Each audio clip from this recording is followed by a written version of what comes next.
Oh boy. I am, I'm Alan Fine, and I am wishing I were with all you guys. This is not what I was expecting to be doing. I didn't even get to clean up behind me.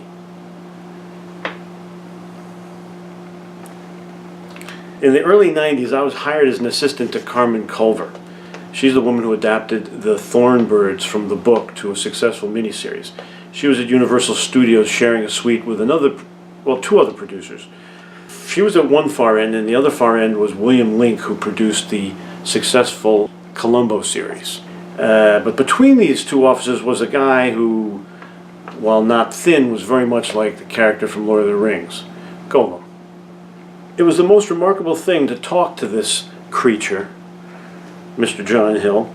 I found him to be both encouraging and discouraging at the same time, often in the same breath. And you would talk to him trying to get to the encouragement part, and sometimes you couldn't. Discouragement was all he had for you. I think that was because John didn't believe in wasting time.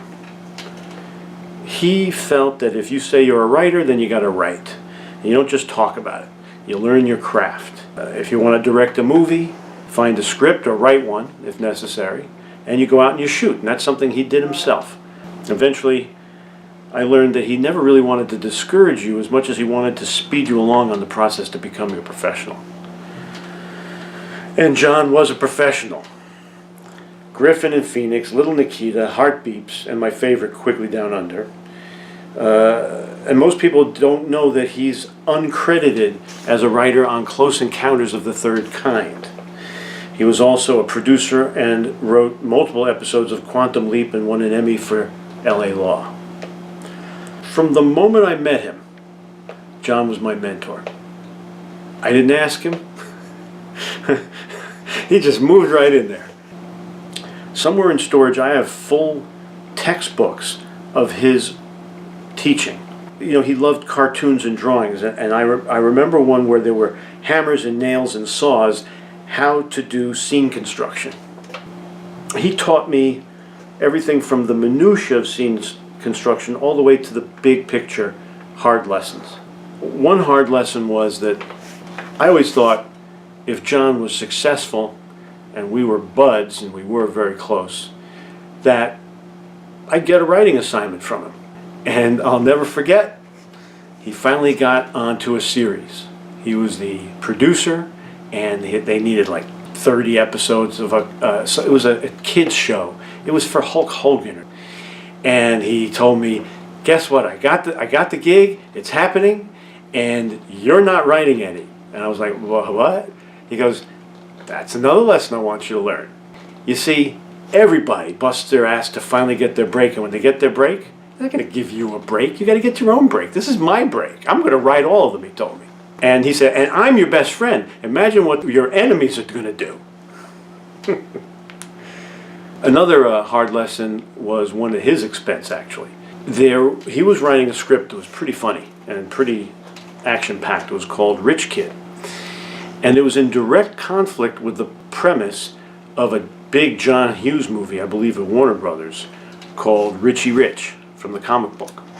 John came to me with a big smile on his face and he said, this is a successful writer. My film has just been killed. It was bought by Warner Brothers to just kill it off, and here's my check for $500,000. I actually saw this check. And then he said, and it's already spoken for, I got to put my kids through private school. Now, we all know he had a mischievous side. I got the benefit of it once. When his contract ended to produce at Universal, and I think while he was there he produced at least, well, I know he did The Birds too, I think he wrote, but after a while it was time to go. And so he said, Alan, this is for you, and he handed me the keys to a golf cart. He said, hide this all over the lot and keep it for as long as you can. And so I have to thank John, because from then on I would park it wherever I could And then for lunch I would like eat in the Psycho House, or eat by the Jaws Lagoon, or eat in the Court of Miracles where they filmed all the horror films of the 30s. That was a fond memory until the day I went to the parking spot and it was gone. Sometimes John seemed like a fortune teller, but it was really that he knew the industry so well that he could predict or handicap what was going to happen. It was a dinner party. I believe Nancy, you were there too. And we were all to play this game that he called the Hollywood pitch game. The way it was played was he had put all of these scraps of paper in a hat, and they were basically the thematic elements of a film. And you were supposed to reach in the hat, pull out random words, take 5 minutes, and come up with a movie and pitch it to the group. And the group would decide whether your film would be green-lighted or not. A lot of great film ideas came out of this party. My wife and I, Terry, who sends her regards, John, by the way, she and I had three slips of paper, and one was quality human drama, an ape. Nancy, help me. Maybe it was a knife or the word mystery, whatever it was. So we went to the side and we came back and we pitched the following story. A think tank, scientists studying all sorts of things. A rush of police, it's late at night, doors are busted open, and lying in the middle of the floor of a laboratory is a dead scientist in a bloody mess, and standing over him is a signing ape, signing, "I didn't do it. I didn't do it." And John predicted that I would take that great idea and get tied up with a certain producer, and it would never get made. And you go, John, how could you be such a pessimist? But he was right.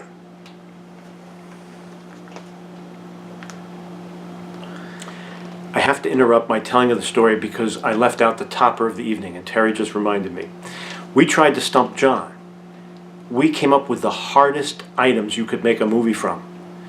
And this shows you how fast and funny John Hill was. We came up with quality human drama and the actor Jim Varney from the Ernest Goes to Camp, Ernest Goes to School kids movies. And without batting an eye, John Hill said, "Ernest gets cancer." I'm so indebted to John that I put his name in my film. Let me start at the beginning. I had enough of people optioning things and not making them because they're too expensive. I learned from him to write high concept, but also low budget. One location, just a couple of characters, not too many special effects. And so I then followed his instruction, which said that what business would create a product without doing some market research?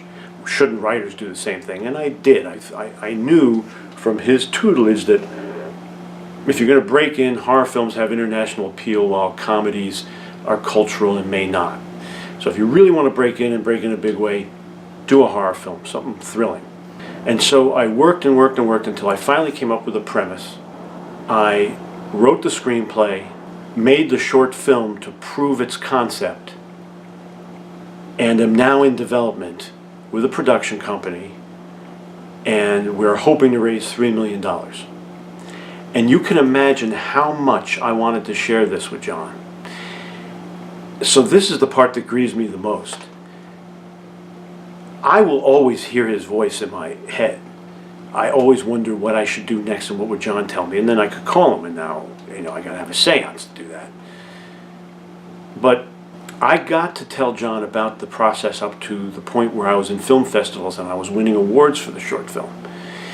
And up until this point, that constructive criticism and pessimism was part of our discussions. And then I hit a point where he said, "You know what, Alan? You've now stepped into a realm that I don't know anything about, and I just want to watch and wish you luck." And I kind of wish he could do that more than he's going to be doing in my dreams.